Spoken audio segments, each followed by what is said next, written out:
الحمد للہ رب العالمین والصلاة والسلام علی سید الانبیاء والمرسلین اعوذ باللہ السمیع العلیم من الشیطان الرجیم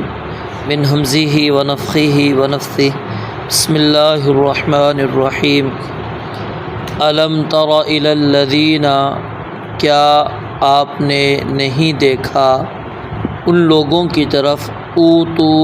جو دیے گئے نصیبا من الکتاب، کتاب میں سے ایک حصہ، یؤمنون بالجبت، وہ ایمان لاتے ہیں بتوں پر، والطاغوت اور باطل معبودوں پر، ویقولون اور وہ کہتے ہیں للذین کفروا ان لوگوں کے متعلق جنہوں نے کفر کیا، ہؤلاء یہ لوگ اہدی زیادہ راستے پر ہیں، من الذین آمنوا ان لوگوں سے جو ایمان لائے، سبیلا سیدھے، اولئک الذین یہی وہ لوگ ہیں،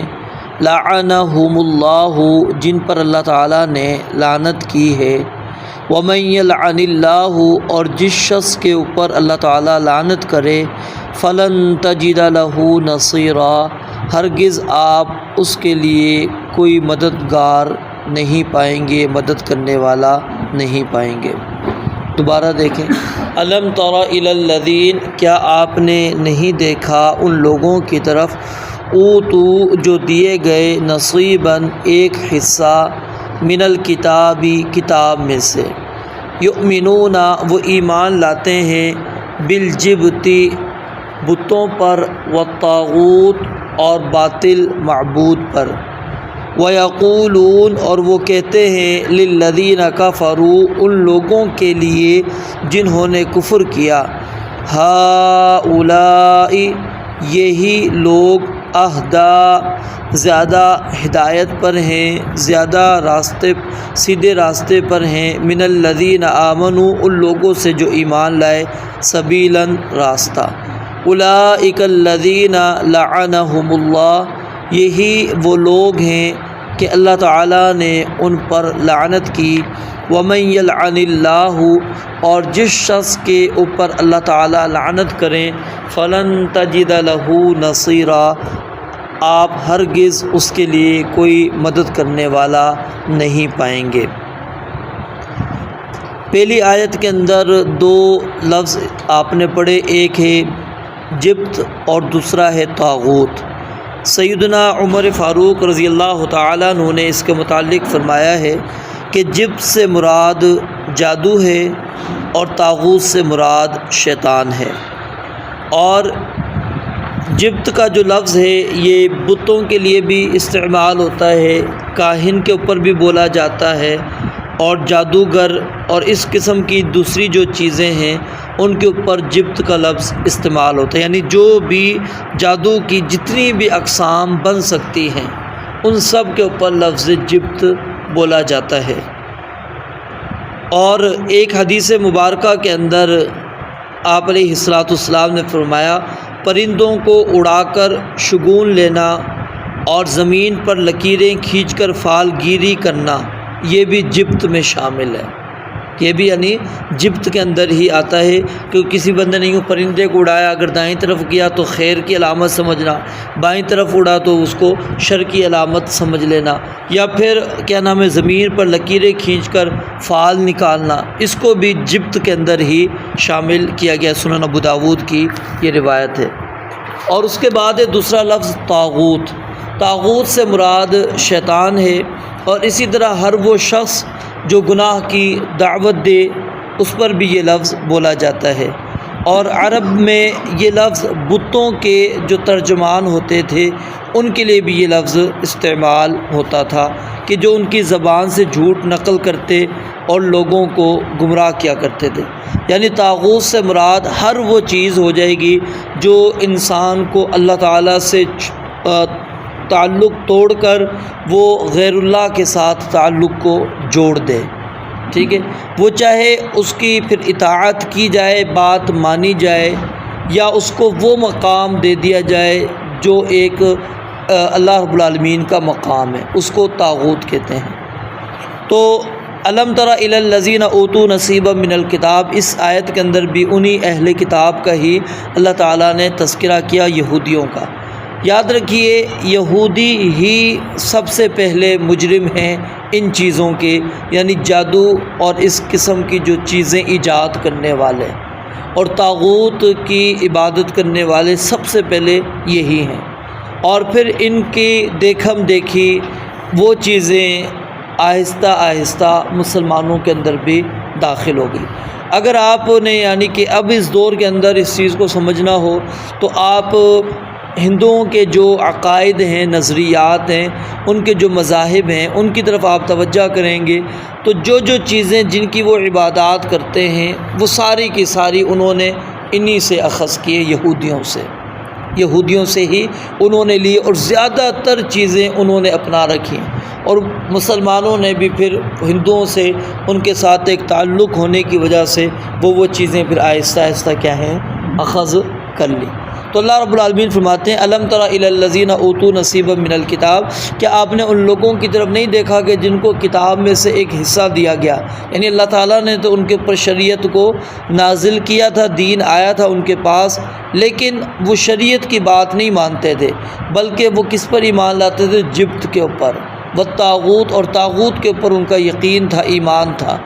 وَيَقُولُونَ لِلَّذِينَ كَفَرُوا، اور اس کے اندر یہ دوسرا یعنی یہ جملہ ہے، یہاں پر یہ بات ہے کہ جب رسول اللہ صلی اللہ علیہ وسلم ہجرت کر کے مدینہ آ گئے تو اس وقت یہودیوں نے اپنا حسد، اپنا بغض مسلمانوں سے نکالنے کا ایک طریقہ سوچا، اور وہ طریقہ کیا تھا کہ مسلمانوں کے دین کو کسی طرح کم تر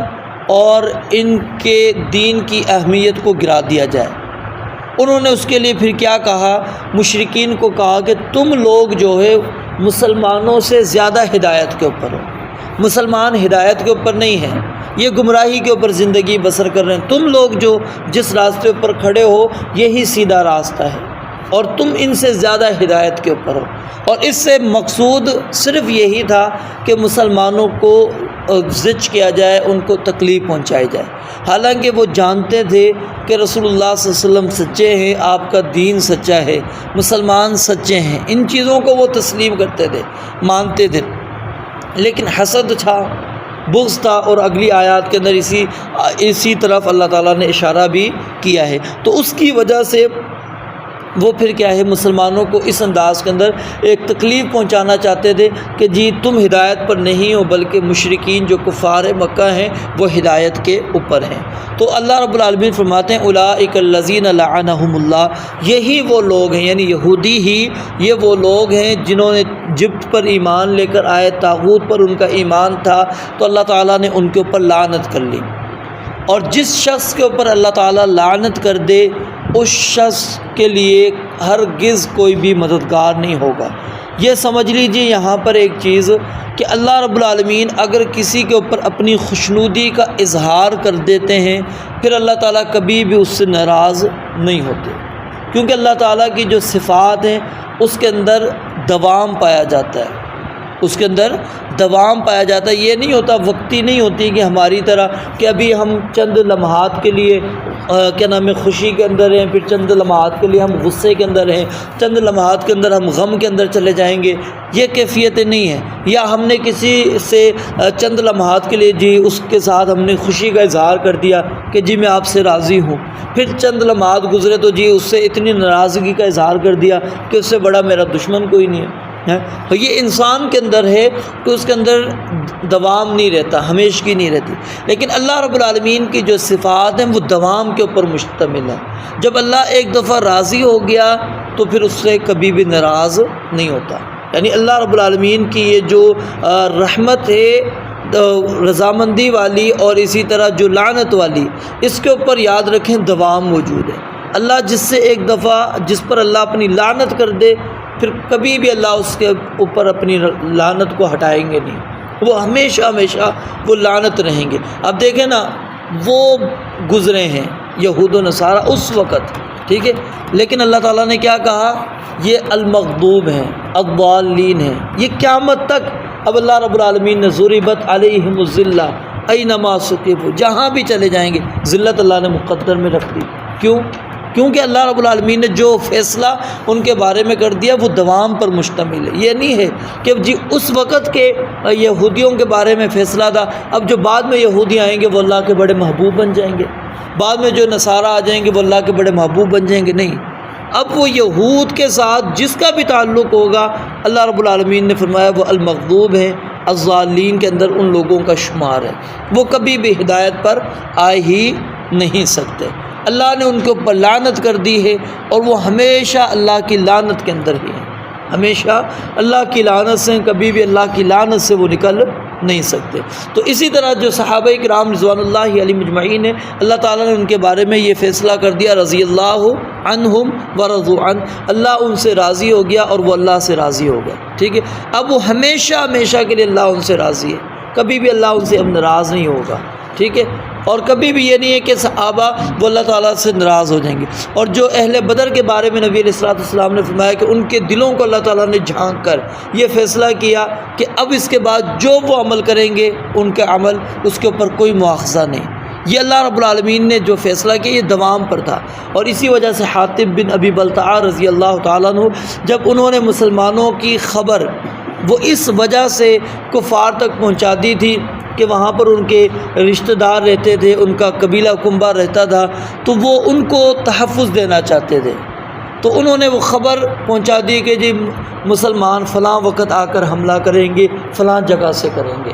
نبی علیہ الصلوۃ والسلام کو اللہ تعالیٰ نے وحی کے ذریعے سے بتلا دیا۔ آپ نے سیدنا علی رضی اللہ تعالیٰ عنہ اور ایک اور صحابی کو بھیجا اور کہا کہ فلاں جگہ پر وہ تمہیں عورت ملے گی، اونٹ پر سوار ہوگی اور اس کے پاس وہ رقعہ موجود ہوگا، تو وہ رقعہ تم نے اس سے لے کر آ جانا ہے۔ وہ صحابی گئے اور اسی مقام پر جہاں پر آپ نے نشاندہی کی تھی وہیں پر انہوں نے اس عورت کو پا لیا۔ سیدنا علی رضی اللہ تعالیٰ نے کہا کہ 2 رقعہ، اس نے کہا میرے پاس کوئی رقعہ نہیں ہے۔ کہا کہ دیکھو رقعہ دے دو، نہیں دو گی ہمیں تمہارا لباس بھی اتارنا پڑا تو ہم اتاریں گے، رقعہ ہم تم سے لے کر جائیں گے۔ نبی علیہ الصلوۃ والسلام نے جو ہمیں کہا ہے رقعہ تمہارے پاس موجود ہے، ایک کیونکہ آپ نے جگہ جو بتائی وہاں پر تم مل چکی ہو،